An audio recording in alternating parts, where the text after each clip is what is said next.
Welcome to the webinar series about BHC21, Boosting Human Capital in the 21st Century. And this is an Interreg 2 SEAS project which gathers the expertise of 12 partners from Belgium, France and the UK. And in this webinar we will discuss the findings of our partners in regards to the innovative learning technologies that were used during the training programs. The first challenge, we found young people to join the program. And then it's up to training them and adding some innovative learning technology. So I have a question for you at home. Who already has some experience with innovative learning technologies in learning programs? And what technology intrigues you the most? You can type in your answer in the chat and then we will have a look at the end of this session. So that brings us to technology. And technology innovation, it comes in many forms. And what seems innovative for me might not seem innovative for you and vice versa. So I'm wondering, a very quick round of questions, what technologies did you use throughout this project? And I'm going to start with you, Alan. What did you use? Well, we used several things. We used some video instruction tools to teach things like turning and milling, and we did some assessment. We had an assessment tool, but the most important thing was we used VR, virtual reality, to teach welding, and that was a big part of the program. Because, and the reason why we did that was because the area where we were operating, there are lots of small companies, small and medium-sized companies, and they have a real big demand for welders. So we thought this was a local need. The college, Mid-Kent College, where we work in, had already shown an interest in this and has started to develop it. So we grew that. So VR welding was a very important part of the program for us. Cool. That makes me want to be a welder someday. How about you, Tineke? Well, at the VDAB, we developed three things. We developed VR training, we developed an e-learning, and we developed a video instruction. It wasn't our plan in the first place. All behind this project, there was QLAC University, who did some questionnaires with people and who watched which tools would work the best. And what we saw in the first questionnaire with the group, the target group, which didn't use any technologies, is that they have difficulties when they have a piece of paper before them with an instruction on it or with a kind of flow they need to follow to put that in reality on the machine. The first thing we would thought is, well, like we would develop an IKEA model. You know, you have a closet of IKEA, you get a book with it, and then you know how to make the closet. That was our first idea to do here. But since the university found out that that wasn't the best thing to do with those target groups, we quit that idea and went on to the e-learning. Also, for VR, at first we wanted to do augmented reality because we thought if people go to the company afterwards, they even can get the support with the AR. If they are on the machine in production, they can get that same support there. But in the training center, we had a problem. We only have one machine. Before COVID, now we have like 8 to 10 students in training center. If you have to train them all on the same one machine and you have to give them a lot of practice, it takes time to have them. We have a training session of 10 days, which is very short. So if we want to give the low-skilled people enough of practice, we said we have to find some way to have an extra machine. And the extra machine is now in the virtual reality. So it seems like VR is quite popular, so I'm going to take a wild guess, Mathieu, you also did something in VR. Sorry, Matthias, but no. No, our colleagues at CETIM, which is a research and innovation center supported by the branch of mechanic industry in France, they wanted to develop a technology specific for the sector of machining, usinage in French, because it's one of the industrial sector in France that has the most difficulty to recruit people at the moment. And they wanted to focus on a technology that emphasizes learning by doing and that is compatible with real work on the machine in the SMEs. which is not the case by VR. Finally, we have opted for a training technology using voice and video assistance. It was developed by an engineering company, Speaks Industry, especially for the project. And basically, it's working in 3 or 4 phases. First phase, the trainee is helped by the tablet. You're using a Padlet, a tablet. And the assistant, the voice assistant, is very present, very verbal. It gives a lot of instructions. So automatically it tells to the learner what action to do, what action to take. So after that, the second phase, the trainee is a bit more self-confident, is able to take some distance with the machine, and then the voice assistant is not so present. It only gives the key actions to follow, and then it prepares the phase 3, during which the learner is supposed to be quite independent from the Padlet, from the machine. Then the voice assistant is not anymore present, and there are some video instructions which can be activated on the Padlet by the learner, but it chooses to activate them or not. Okay. And of course, the 4th phase is the complete autonomy in front of the machine. So at the end of the process, the learner is not supposed to use the voice assistant anymore. Nice. So we have some kind of simulation, we have VR, but I can imagine that choosing the right technology was rather tough because not every technology is suited for every problem. How did you tackle that, Tineke? Yeah. We tackled it by having the university behind us, but we also tackled it by making a decision tool. This decision tool is actually available for everyone on our website. It has 17 questions from how many budget do you have, how many time do you have, what kind of skills do you want to train, etc. And it gives you, in the end, it gives you a ranking of a top 5 technology, which might help you in tackling those challenges. The most important thing about the tool is it helps you to reflect as a company on not just buying an expensive tool because, wow, VR is very popular and let's do something with VR because that's going to attract people. No, it helps you to look at your target group and to choose the right technology you need. Okay. So I hear the word expensive. So then I think about return on investment and impact. Did you do anything about that? Were there any data that supports the choosing of the right learning technology? The lessons we learned actually is one to define and narrow down your question. You can put a whole training program in a VR, but is that really the thing you need?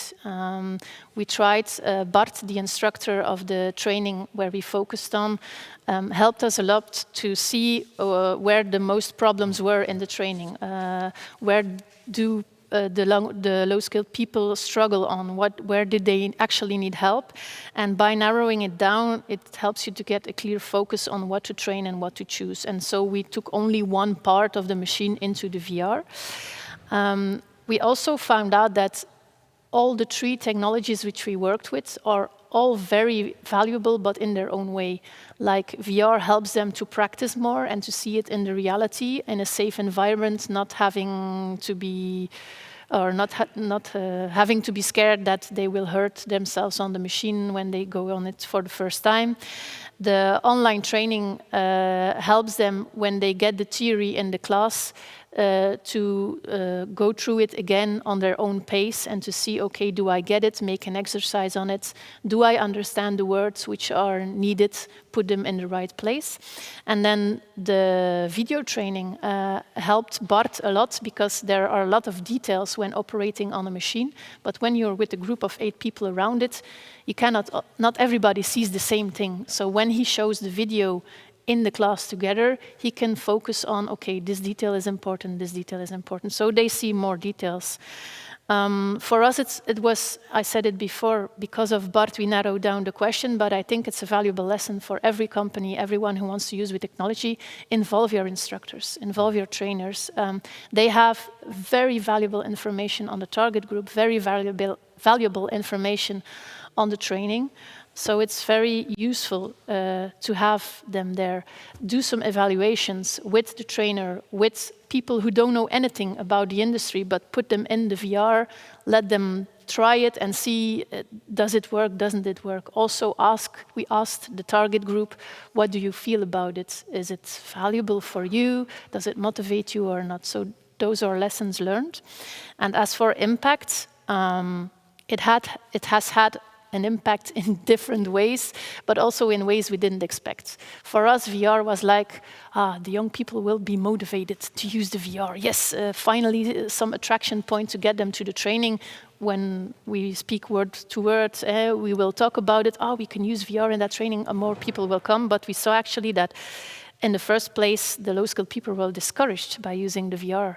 And that's because they get confronted with their own skills. When you're on a machine and you work with two people, there's always a stronger one and someone who follows. Now they had to do it all by themselves. So in the first place, when they entered the VR tool, they were like, I cannot do this, or I didn't understand quite, what do I need to do? So they got a little discouraged. That's also why Bart changed the whole process and introduced the VR from the beginning of the training and went through it step by step during the training. And actually, when they go through the whole process in the end, they actually get more motivated because then they can say, I did it all by myself. This is like really a positive thing I did. I can do this. Also, like the VR tools, you get additional insights. It's more extra information they get. So they have, and because they saw it once, they really remember it because they saw it visually. Also, the largest impact which we wanted was to reduce the training. Actually, we didn't succeed in that. The 10 days training actually became 6 to 8 weeks training now. Okay. Why? Because we saw that low-skilled people is a large variety of people. You have people who have already had careers in different sectors, who have experience. You have people who don't know Dutch as a language to follow the training. So the whole variety of people makes it extra hard also for the trainer and for the trainee to have like only 10 days to get the focus on, I need to do this technology, the vocational training, I need to get this. You need to work with them more on, give them time to repeat for some people. And if some people are like motivated or have other skills from other jobs, the trainer actually could give them extras like electricity or mechanics in the same training. So that's why we extended the training, so the trainer can be more like a coach and can put more variety into it, but at the end of the process, everybody can go to the labor market. So everybody on its own level can enter actually in a company. Okay. Valuable lessons that you didn't anticipate it before you started, I guess. Yes. I have a question for you, Mathieu. You were talking about the step-by-step process with the assistance and the simulation. It seems like a very powerful training tool. But what is the biggest advantage of using the technologies that you used? I think that all these digital simulations finally are only the virtual translation of a very, very old pedagogical principle, which is learning by doing. It's as old as the pedagogy. Yeah. So, of course, VR or 3D simulations give an additional dimensions, which is the fun. But it also exists when you organize something in the nature with young people and they have to find by themselves some leaves or stones. Yeah. The challenge is to design simulations that are as close as possible to the reality and which reproduce as faithfully as possible the conditions of a workstation, which is the most difficulty for the technicians, without being as critical as a poorly designed flight simulator. You can imagine the consequences of a poorly designed flight simulator for the training of the flight pilots. We can also imagine the consequences of learning to handle a machine in VR with a VR simulation which is too simplified. Even in the case of maybe a less fun technique, which is our voice and video simulation used in France, it's clear that it has accelerated the learning process. It's the first few weeks with the support of the voice assistant gave confidence, and quickly young people tried to escape from the machine, from the voice assistant. Yeah. So it gave them the autonomy, maybe, yeah, or the input and the self-confidence. As also we discussed with the coordinator of this training activity for CETIM, Kevin Tiberi, he told me that for us this technique was not only a training process but also a capitalization process, because the scenario of the voice assistant is co-built with the SMEs and the engineer and trainers in the SMEs. So it's also a way to capitalize the technical process, like a memory of the know-how in the companies. So it's also a dimension that we did not anticipate, but which was precious for us at the end. Okay. And I'm sorry, Alan, the toughest question is for you. I said earlier I wanted to be a welder hearing the VR story, but if I'm honest, I don't think that you can be a welder just by going through some kind of a VR experience. I think there is a big... still a big thing to add instructor-led training to that VR experience. Do you agree with me, or do you have another opinion? Partly agree. Instruction is really important, and of course all of the instructors were excellent from the college, so that was good. What we found was the VR was a slightly different experience, perhaps, to what I've heard, is that we found that the students were really quite motivated by using the VR. It overcame their fear. And you've got to remember, many of the people that we have on the course as we recruited, low-skilled people, unemployed, many of them have perhaps had bad experiences of learning. And added to that, going into a welding bay is quite an intimidating experience. So this was very good for, firstly, overcoming their fear of the welding bay, overcoming their fear of learning, that they could have a go using the VR. And they also made it fun because they introduced a sort of competition element, so who could score, who could get the best weld, because it comes up with a percentage figure and all this kind of thing. So that was quite good. It introduced a bit of competition, a bit of fun, with prizes of chocolate and whatever, so that was good fun. And that was quite motivational, as well as overcoming their fear, so that was good. But when I said partly agree, because it's not enough just to do the VR. They have to, at some point, do the real thing. And I think that the combination of the two is quite important to get that right, timing it and getting the combination of the VR and the real thing. So that was important. We found we had 4 cohorts, but one of the groups we actually divided them to try a sort of control group. So half the group did the VR welding before they went into the welding bay, and the other half went straight into the welding bay. And we sort of noted the difference. And we found that the group that used the VR welding, when they got into the welding bay, they progressed a lot quicker. And they felt more comfortable. They'd already overcome their fears. They'd had a go at doing some welds already. So they progressed a lot quicker. So it accelerated their learning, as Matthew said. So that's what we found. So partly agree that you still, of course, need the instructor, you need the real thing, but the VR really helps and accelerates that process. So